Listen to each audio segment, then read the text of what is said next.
Your guys seem to have gotten better since the first time we talked to you several weeks ago. Just talk about how far they've come. You know what? They came quite a bit, but they had to. Just like I said in the beginning, it was going to get tougher as the season went on, and here we are again facing our biggest challenge of the season. So, you know, those guys have worked, and it's not surprising. And, you know, we still down a few guys with some injuries, but the ones that are playing, you know, they still got a long way to go, but they have gotten it, and they are getting better. How hard is it for the young guys, particularly inside the defensive tackles?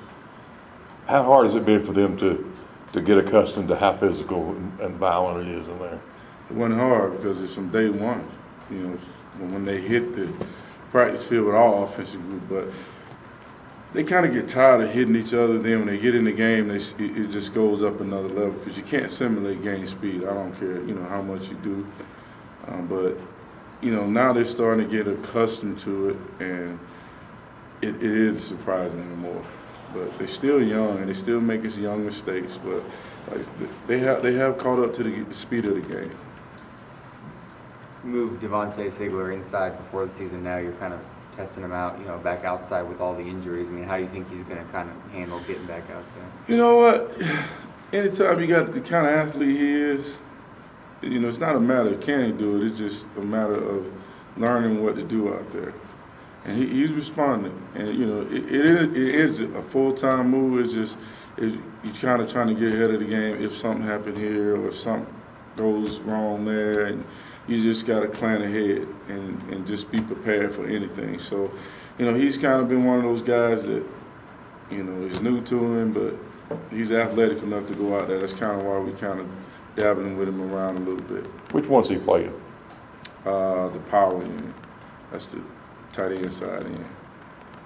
He weighs like 280 right now. I'm not sure. I'm not sure what he is. Let me put it to you this way: in 2 years, when he's like rolling, what do you think he'll be? Ooh. How do you know? It depends on if you control it or not. You know, he very well could be a 290, 295, 300-pound guy and still be as athletic as you can find down there. So, you know, it'll be interesting to see, you know, once those guys get in the all-season program and, you know, just see what they turn into.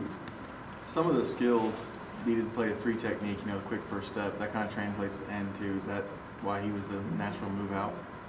Well, you know, he probably was the only guy that really could go out there inside that could do that. That's kind of why he's the guy out there. The rest of those guys are inside guys, 300-pounders. He was kind of the lighter, the agile one, so he was just a natural fit to, you know, to get some work out there. But like I said, you know, going into the game, he's probably going to be a guy that plays inside before he plays outside.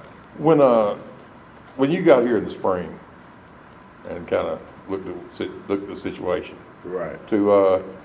Did you anticipate it being as hard as it is, and then did you anticipate it making as much progress as they have? I did anticipate it being hard just because of the youth and knowing the conference, because you know what you're going to face. And there wasn't a lot of experience. There guys that played, but it wasn't depth.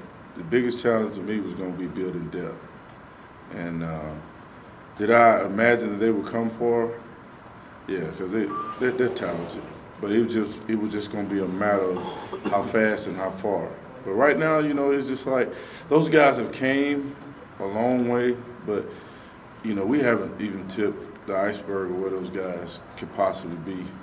And I'm really excited about where they're headed, but, you know, we're still a work in progress. Those guys still got a long way to go. You know, we're still making, you know, some of the, you know, the young mistakes and you know, just a couple things that normal D linemen screw up on. So, you know, they by no means have they arrived, and we'll get a really good measure stick by playing one of the best teams in the country Saturday. You know, we'll really see how far we came Saturday. You're talking about the challenge you face against LSU's offensive line. This is one of those games that it's you know where they line up, they know where you line up, and they just coming right at you. And with the athletes they have, and you know, they play 4 running backs, and you know, they got 2 quarterbacks now, and the offensive line is big and physical. It's by far our biggest challenge. They're ranked #1 for a reason. And we're going to go down there, and we got to play well up front to have a chance to win. And that's every week, but especially this week. They're going to try to manhandle us up front. And like I said, it's going to be a physical challenge for the defensive line. Taking that youth into Baton Rouge, and great college atmosphere, one of the best places I think in America to play college football, and especially to take a team to play.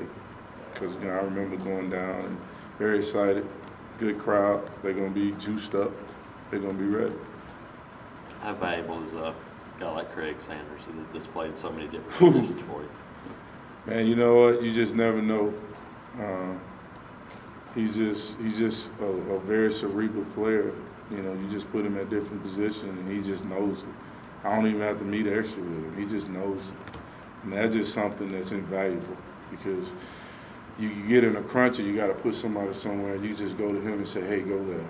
And it's just invaluable to have a guy that knows all those positions. I'm not sure he couldn't play all of them, just by how smart he is, but it's been a big plus for him to be able to play both sides. It seems like Gabe Wright's been getting more snaps lately. Somebody has he? He has, and Gabe, hurt his knee in camp, and it kind of delayed his progress. But, the more you get reps, the better you're going to get. And the more those guys get, excuse me, the more those guys get reps, the better they're going to be. It's just, playing against the competition at the level that we play every Saturday, you don't have a choice. You either get better or you get worse. And if you're a competitor, and it's what we signed you here for to play, you just jump at the opportunity to go play. LSU, they talk about that they like to wear people down. Yes. And in that respect, is this a time when it pays off that you've played as many people as you have? Well, anytime you play against somebody like that, you want to have depth. And the thing that wears you down is they're such a physical team. They model, their physical defense, offense, they just going to come downhill. And to be able to rotate guys in there and try to get the game into the fourth quarter, that's where you want to get it. And it's just, just being able to rotate fresh guys. And, I'm glad that, we still don't have the numbers that we had in the beginning, but to be able to put some guys in there and rotate them and try to get this thing to the fourth quarter with them.